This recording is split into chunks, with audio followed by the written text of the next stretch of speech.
Donc, l'obéissance au commandement de Dieu est primordiale. L'obéissance à la loi de Jésus est primordiale. Et ce qui causa la chute de Saül, c'est sa désobéissance. Saül avait été choisi comme roi. Il était plus grand que d'une tête de tout le monde. Il a été choisi comme roi. Puis dans 1 Samuel 15, on a le récit de nouvelle désobéissance de Saül. Parce que chaque fois qu'on désobéit, la porte reste fermée, mais ça nous cause des problèmes. Alors, il n'en était pas à sa première fois. Mais celle-ci a fait en sorte que Dieu a rejeté Saül définitivement. Il s'est séparé de Saül. Il a regretté de l'avoir choisi comme roi. Parce que Saül n'a pas suivi ce que Dieu lui demandait de faire. Et si nous vivons dans la désobéissance, le jour viendra où Dieu nous rejettera définitivement. Et ce jour-là est le jour du jugement dernier. On vit sous la grâce. Alors, sous la grâce, on peut vivre toute notre vie dans la désobéissance.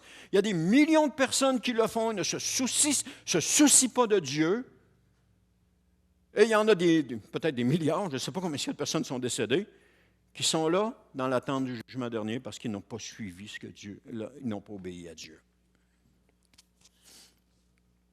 Donc Dieu, dans l'histoire de Saül, Dieu avait décidé de punir les Amalécites à cause de ce qu'ils avaient fait au peuple d'Israël précédemment, c'est-à-dire lorsqu'ils étaient au désert avec Moïse. Et on a l'image que Dieu a décidé de punir Satan, en punissant ça, et ses démons pour ce qu'ils ont fait au peuple de Dieu, c'est-à-dire les croyants. Donc, on a cette image-là. Mais Dieu a confié la mission à Saül, puis lui a dit, dans 1 Samuel 15, 3, « Maintenant, va les attaquer et voulez-moi en les exterminant totalement avec tout ce qui leur appartient. Sois sans pitié et fais périr hommes et femmes, enfants et bébés, bœufs, moutons, chèvres, chameaux et ânes. » Le commandement était clair. Vas-y, puis tu les tues tous. Tu ne laisses rien de vivant. Saül a mobilisé son armée, 210 000 soldats. Ils ont attaqué les Amalécites, seulement Saül n'a pas complètement obéi.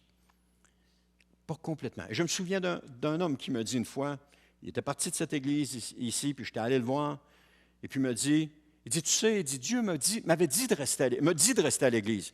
Mais je n'ai pas complètement abandonné l'église, je n'ai pas complètement abandonné Dieu, je ne suis pas dans une autre église. Mais Dieu lui avait dit, reste ici. Il n'a pas obéi. J'espère qu'il en a pris conscience et qu'il s'en est repenti. Je ne sais pas, on n'a plus de contact avec, mais j'espère qu'il s'en est repenti. Parce qu'il vit présentement, s'il n'y a pas de repentir, il vit présentement dans une désobéissance à ce que Dieu lui a dit dans sa parole.